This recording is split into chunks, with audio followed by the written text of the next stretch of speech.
The History Channel presents Great Moments in Spanish History. Tonight's episode, Frank Picasso, Master of Crayon. Pablo Picasso's prolific career embraced many different styles of painting, creating some of the most important work in the 20th century. But only an elite few are aware of the brilliant work of his younger and some might say more inspiring brother, Frank. Frank's early career could be described as inspiration without medium. Attempting to step out of the shadow of his older brother Pablo, Frank's initial works were very rudimentary in form.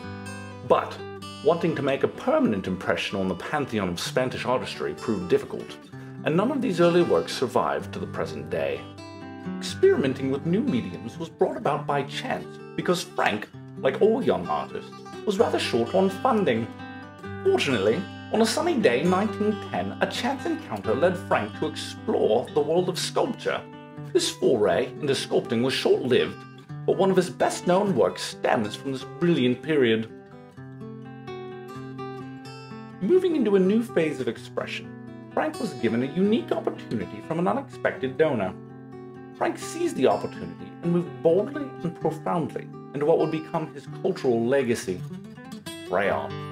Frank returned to the place of his original inspiration, but this time wielding an entirely original vehicle of self-expression. Frank's bold experiments in crayon art may roughly be divided into three phases of his life.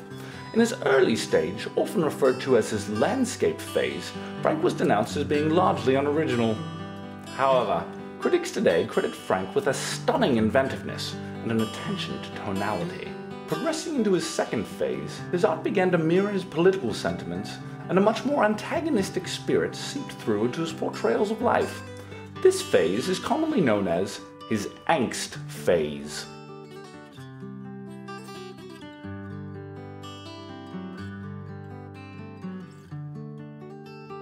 In the early 1920s, Frank was commissioned by the Spanish nobility to do a large amount of portrait work. While not as expressive as his early phases, this work proved to be of large economic benefit and advanced his name into the highest echelons of Spanish aristocracy.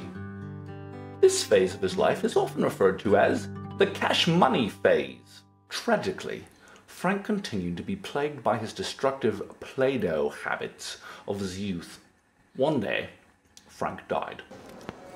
Notice the contrast between life and death.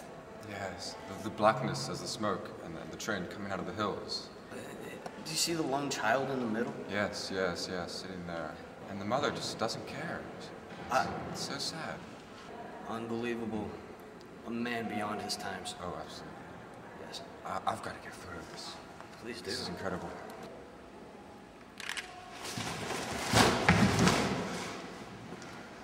To Frank. Frank Picasso, brother, genius, dead.